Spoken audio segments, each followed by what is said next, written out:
Welcome to the Heavy Spoilers Show. I'm your host Paul, aka your friendly neighbourhood spoiler man, and in this video we're breaking down Marvel's Spider-Man 2.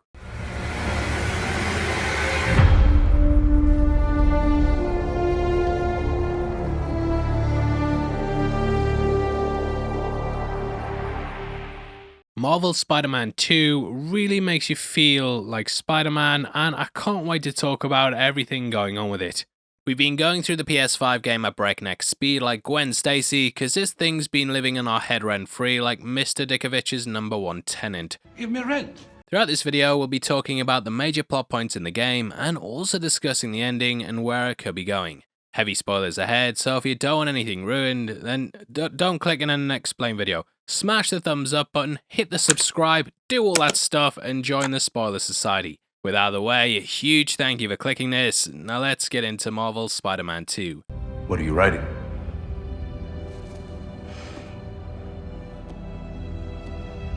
The final chapter. Now the game begins with Peter and Miles as the protectors of New York, with them both having to deal with how their heroics affect their lives. Peter's managed to land a job teaching at Brooklyn's Visions Academy, and in his class is Miles, who's applying for colleges. He's joined by his love interest Haley from the spin-off games, and it seems like they're all finally making their way in the world. Now their life seems sweet, it doesn't last long, and we kickstart the action with Sandman attacking the city. It's like Anakin Skywalker's worst nightmare, and both Peter and Miles have to go out and handle it. This leads to the latter getting fired from his job, and to make matters worse, MJ could be too. The pair are together again with Peter living in Main Ben's house, and though they don't have much, they at least have each other. However, things aren't calm for too long, and we see that 6 months ago Kraven the Hunter was looking for new challenges. Getting too bored because everything's too easy, he's decided to head out to New York's urban jungle. He knows the city's filled with both villains and heroes alike, and it's gonna make for a major battleground. Now this is sort of based on the Ultimate Spider-Man run, in which he really wanted to prove himself as the Ultimate Hunter. Hitting up the city, he becomes a major antagonist, which is made even worse by some of the other villains. Now as we learn throughout the story, Kraven's actually dying of cancer, and his wish is to go out and battle against someone who's strong enough to best him. He's not the only one who's gravely ill either, and early on we see what's been going on with Harry, who was teased at in several of the bonus features from the other games. We catch Kirk Connors has been working on him, and as I'm sure you can guess, he ends up becoming the Lizard.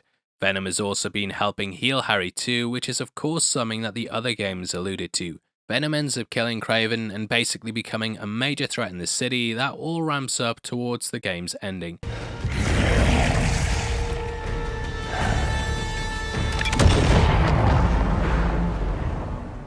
Now for this part of the video, I'm going to talk about a secret scene that you only get upon completing the Spider-Bot quest. Once done, that opens up an Across the Spider-Verse bonus scene in which we get some ties in with the film universe. Now in case you don't know, the film originally had a deleted scene that showed a bar with a bartender known as Delilah. This was known as the bar with no name, which too pops up during the game. Opening a portal up, she says she'll take the bots back, and at one point even mentions Miguel. This is of course Spider-Man 2099, who was one of the big antagonists during that film.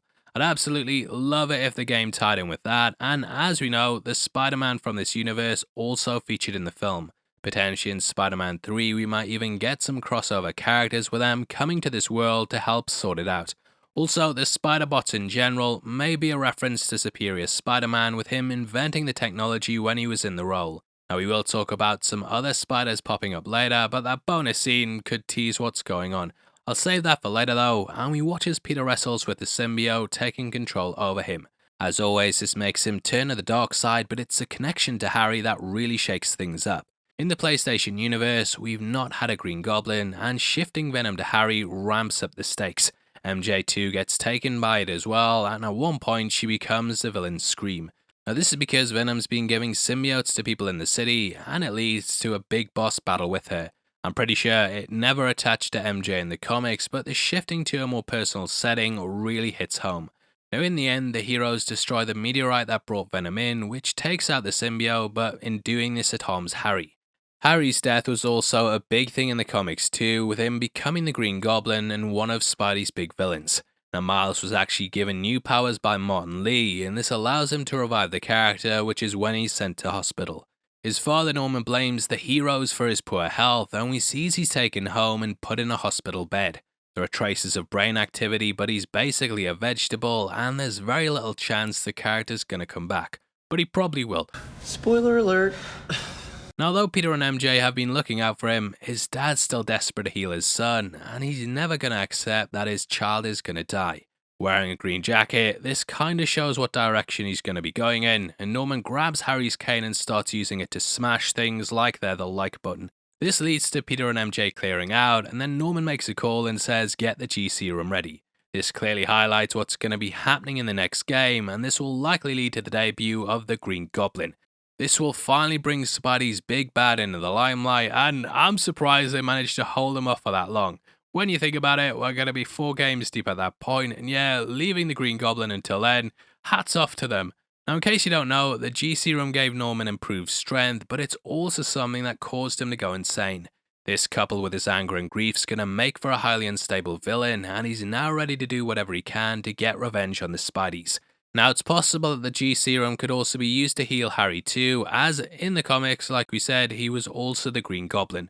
Personally though, I'd like to see Norman become the big bad, as so far he's only remained a villain on the political level.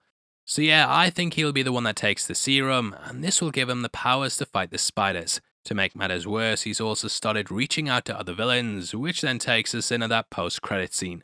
That has Norman visiting Ock at the Raft, who's been in prison since the very first game. He asks if Otto will reveal the Spiderman identities, but Ock refuses and thinks it's good Harry and Norman are suffering. This is kind of like that post-credit scene for Spider-Man Homecoming, when Vulture refused to do the same thing.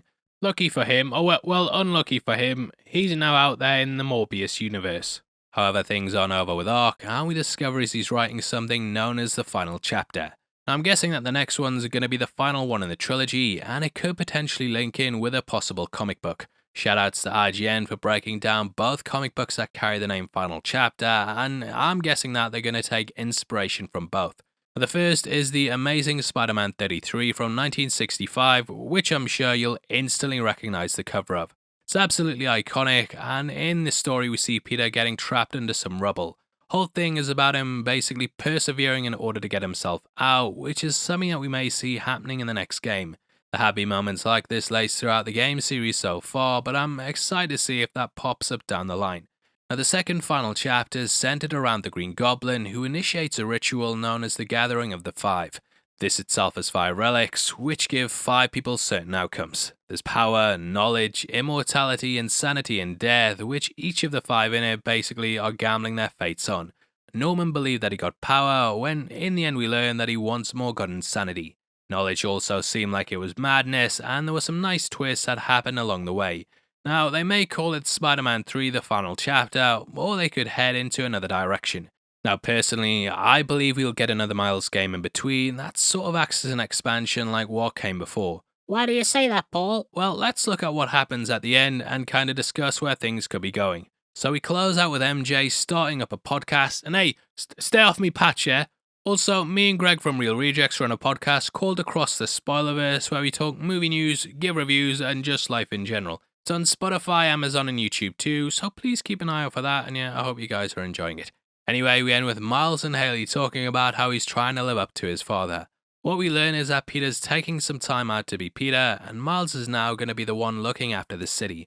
Both him and MJ are going full force with the Emily May Foundation, which is named after Aunt May and Harry's mother Emily. Harry initially joined as co-founder, and this was set up to heal the world, make it a better place for you and for me and the entire human race. There are people dying. Now, Peter will just focus on that while Miles says he can hold down the city. I think Peter will return, and though there's people speculating that it's Spider-Man no more, I personally think that it'll be back in the red, white, and blue. Anyway, Miles might be getting someone under his wing and becoming a mentor like Peter. Early in the game, his mother says she's been dating someone, and we find out who this is in the final scene. This is Albert. He's been desperate to finally meet Rio's son, and he brings along his own kid who's called Cindy. Hi. Nice to meet you. Oh, and this is my daughter, Cindy.